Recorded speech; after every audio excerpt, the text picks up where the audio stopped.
How long have you guys been around? So I've been making shoes for 25 years. I started at Adidas in Portland, Oregon, Okay. and got lucky to study under a guy named Peter Moore. Yeah. Peter Moore designed the Air Jordan logo and the Air Jordan 1, and it Yep. was a very, very lucky moment to sort of pass into that. And thought I was passing through, and as soon as I got shoes in my hand, that was it. I was cooked. Yep. And so we broke out on our own about 6 years ago, and we do consulting, really high-end technical footwear for different brands around the world. And Yep. this was a sandbox project. I started making the stuff that I really wanted, and we started with doing classics.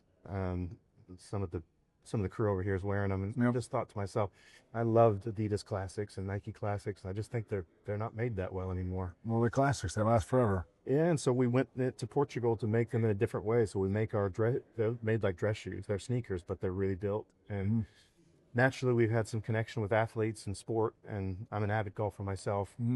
And just became natural that was the next thing that we were going to do. And we signed a partnership with Pro, and we got involved in the first event in December. And we previewed this golf shoe, just a prototype, thinking it was going to take us, 6 months to a year to finish it. And the response was so good. We said, you know what?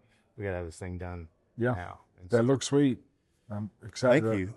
Excited to get a pair. It's the first 50 pairs that anybody's going to wear. And so you guys are, by defact, you're our, We're the sample. You're our R&D team, Yeah. man. So when you get them on your feet and you wear them, I'm really excited to get feedback from you. Yeah. But I'm going to tell you about the shoes a little bit, Yeah, please. and then I want to learn a little bit more about you along the way.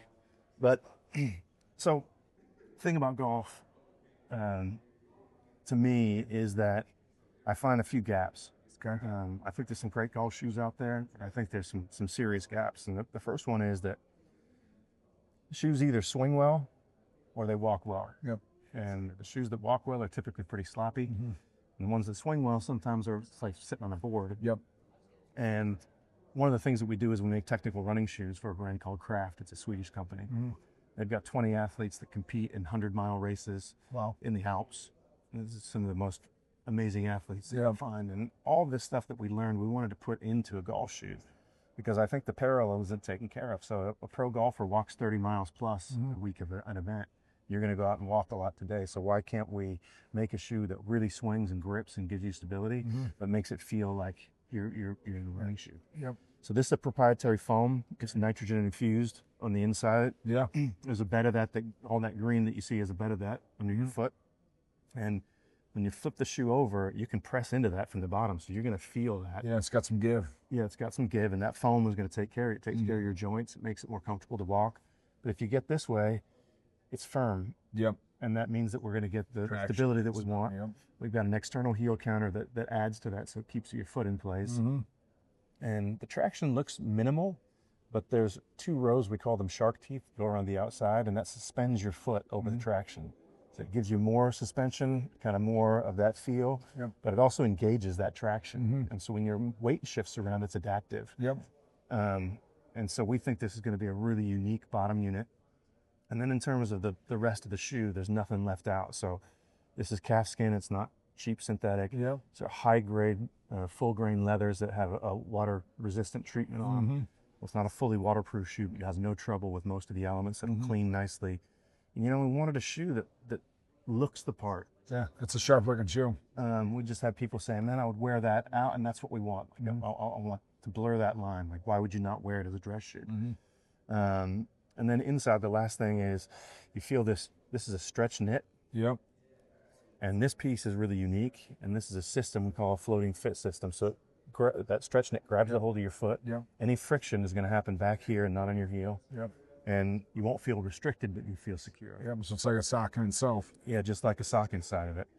And this is the shoe that we call the Beta. It's launched just here, just for you, man. Yeah. So let's see if we got your fit right. Yeah. It's an 11 and a half. 11 and a half. Yeah. Awesome.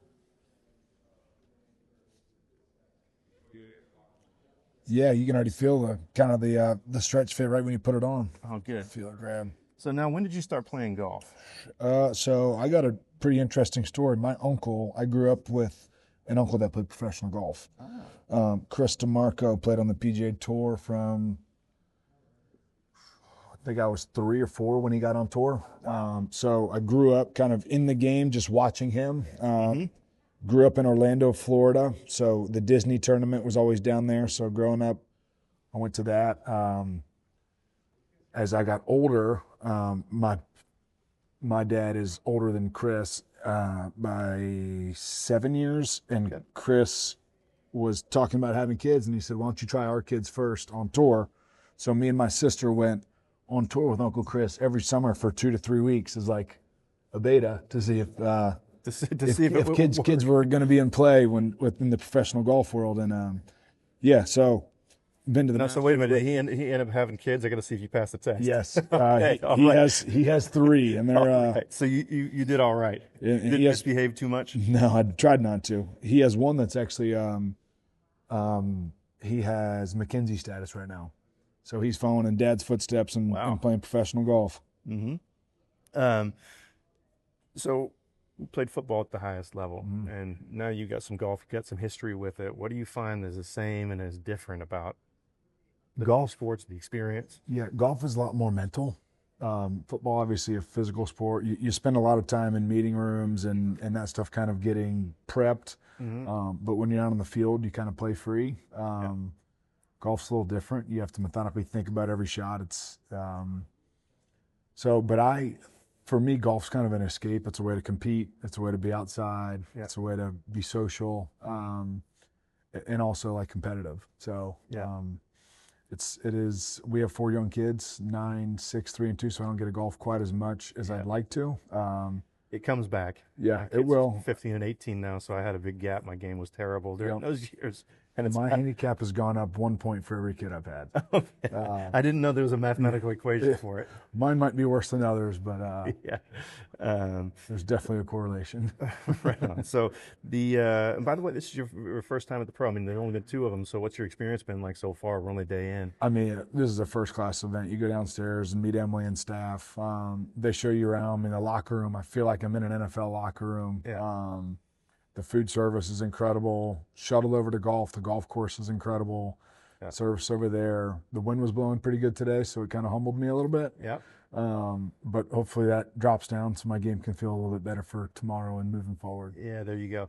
Now, when you played in the NFL, were you a fanatic about your equipment, like specific about it? A lot of ritual in that or anything like that? Not really. Like I was, I'm a sport lover, so like just the chance to go out there and compete was always kind of what I wanted. I was an undrafted free agent, ended up playing for 10 years. So it was more, as your game evolves and how you kind of elevate your game. I ended up getting a deal with a brand to wear a certain shoe, and kind of found the one that I liked, and it kind of weeded out, but I made sure they still made it so that I could wear the shoe that I liked. So from that aspect, yes, but whatever works. Whatever works. Yeah. And so with golf, do you have the same approach, which is a bit more like, hey, I'll take what comes and I go through, just because the technology of golf, right? Like I went through the fitting system, and obviously my uncle played ping for forever, so I've always been like a ping guy. Pings didn't fit me the best, so I went with Mizuno. So I played Mizuno irons. I have a ping driver. I have a Callaway 3-wood, and ping wedges. So kind of a very diverse bag. And when it comes to shoes, what do you go through a process with that? Do you buy based on looks or feel, a little bit of both?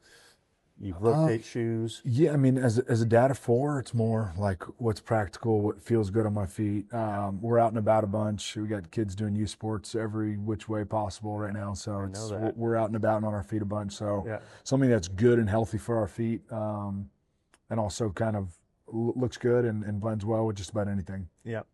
And how was the experience with the 3D scanning? You've done that before? I did it when I was playing. When I was playing up in Buffalo, they had a foot scanner, and it was probably not nearly as detailed as this because it was 5 years ago. But it would spit out what shoe type was best for you or what cleat type was best for you. I mean, this was pretty cool to see that I had a really high arch. I put pressure on certain areas of my foot. My left foot's narrow, my right foot's wide. And like looking at my feet, I looked down and looked at them. I'm like, wow, that's actually spot on. Just looking at it just from my side, but I never realized it before. I mean, we think that that experience reserved to professional athletes is great, but I think that if golfers are willing to go out to Club Champion and do a fitting, which a lot of people do because they want to improve their game, we believe that there's a gap for us to do more. Because if you're going to spend 10 grand on your golf clubs and you're not thinking about your feet, you might have it upside down. I think that's just about as important. You put lots of miles on these bad boys. yeah, that's right. That's right. Well, look, we also have some lifestyle shoes for you. Okay. Some slides, but I don't know if they told you we're going to be at the Ranch House 7. When you drove up the first little ranch house before you get the course on the 10th, we're there all weekend, all the way through Sunday. Sweet. And so you can stop by anytime when you get some downtime, and we'll fit you for some comfortable lifestyle shoes. Yeah, definitely looking forward to it. Right on. Well, hopefully we'll see you walking up. These are going to help me bring the title home this week, I think. I love it. I'll be waiting for you that late round on Sunday. Yeah, hopefully. All right. Thank you. And then we'll take credit for it. Yes, sir.